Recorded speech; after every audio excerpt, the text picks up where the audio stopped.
Hello everyone, and welcome to another episode of RiesKitchen. Today we're making a dish that is truly special in my heart, and that is imqarrun-il-forn, or Maltese baked pasta, or in my house, baked spaghetti. There's not too many ingredients. It does take a little bit to do. We are going to use a few pots, but it is so worth it. So let's get straight into it, shall we? So first up, we're going to need an onion, a mixture of beef and pork mince, garlic, sugar, tomato paste, some mixed herbs and bay leaves, eggs, tin of crushed tomatoes, some tasty cheese and some good parmesan, pepper and salt, and then of course the star, the pasta.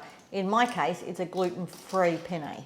Now this dish that we're cooking today was probably my dad's signature dish, and there are as many ways to cook it as there are nonners in Malta, but this is how we're going to start. So with my pan nice and hot and some olive oil, I'm just going to gently fry these. I want to bring out that, till they're translucent, I want to bring out those lovely sweetness of the onion.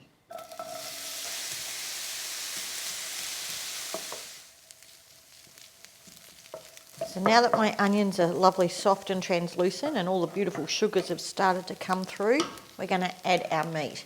Now I'm using a combination of beef and pork. You can use all of one if you wanted, but this just adds a depth and richness to the sauce. I'm just going to break up that meat, and then we want it to get some nice caramelisation and colour on the meat.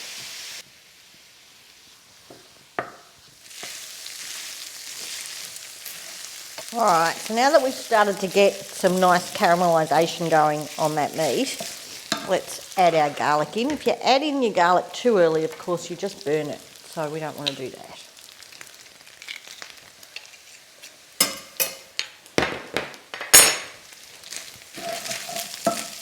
And stir that in. Oh, the smells from those simple ingredients already is amazing. So we'll just sprinkle in our herbs, throw in our bay leaf, pour in our tomatoes, and a tomato paste, and then just that little bit of sugar to help balance the acidity.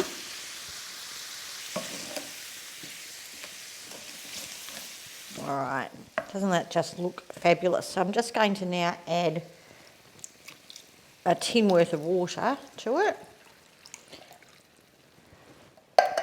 We're going to bring that up to the boil and then let it sit for a nice long simmer.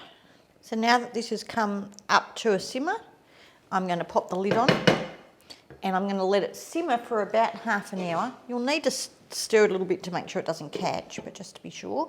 And now's the perfect time for us to turn our pot on to cook our pasta.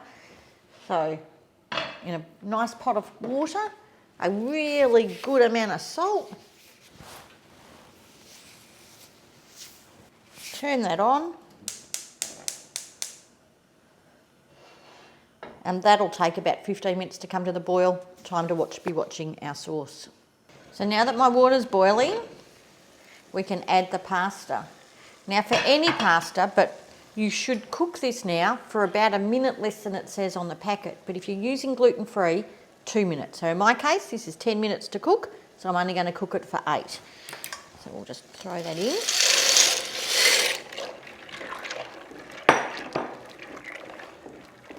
Stir, keep it up for a nice rapid boil, and let's give our sauce a stir. Look at that, it's gone rich and lush. That's looking really perfect. So now I've strained my pasta.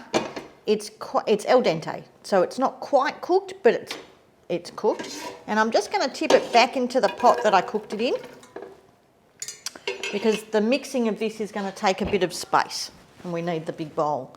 Now let's get onto our sauce. Put that down.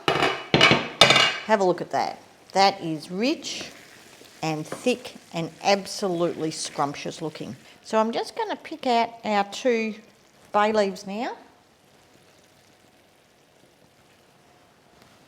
And then I'm going to turn off the heat and just take, I'm not going to get much of the liquid because there's really no liquid left in this. It's all thick and rich, but just put a little bit of the sauce in, and we want it to smear on the bottom of our dish.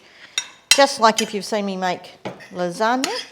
So the whole point of this is by doing this and having that smear of tomato, the pasta's not going to stick in the bottom. We don't need to add any more fats and grease this dish.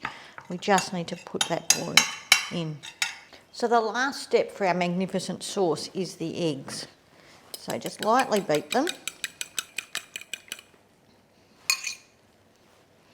Now with the gas off, I'm going to mix them through into our sauce.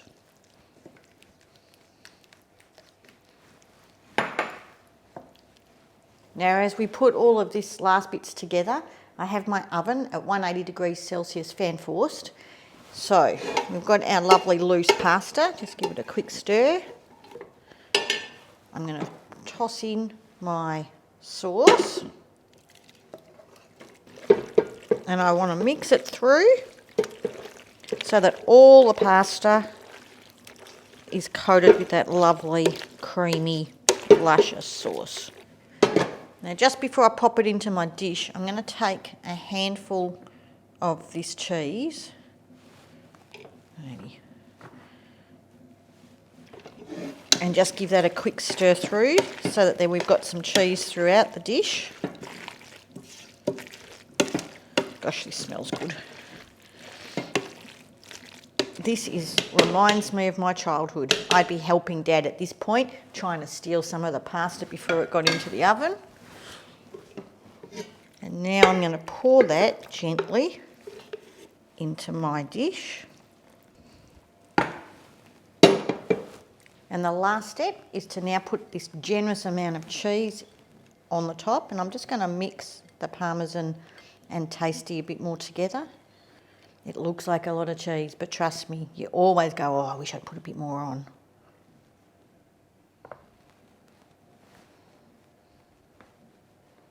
Now the last step is to sprinkle some cracked black pepper over the top, fairly generous amount. And then I've popped my dish on a tray just in case any of that cheese goes over the top and ruins my oven or makes it tricky to clean. Now this is going to go into our oven at 180 degrees centigrade fan forced for about 45 minutes. The aim is to get lots of crunchy, dark bits on the top. They are the best bits that everyone will fight for. Trust me, it's not burnt, it's just dark and crispy. That's what we're aiming at. So 40 to 45 minutes in the middle of your oven should be perfect.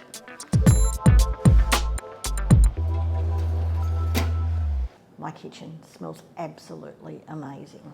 So let's see what we've got. Look at that.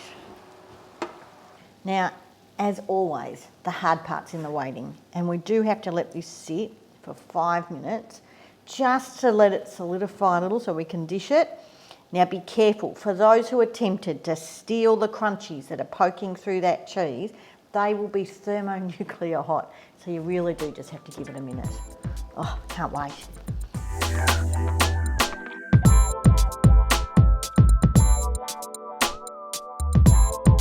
Now for all the details of today's recipe, don't forget to check out my blog at the link below. But as always, the best bit's in the eating, and I'm going straight for a crunchy bit.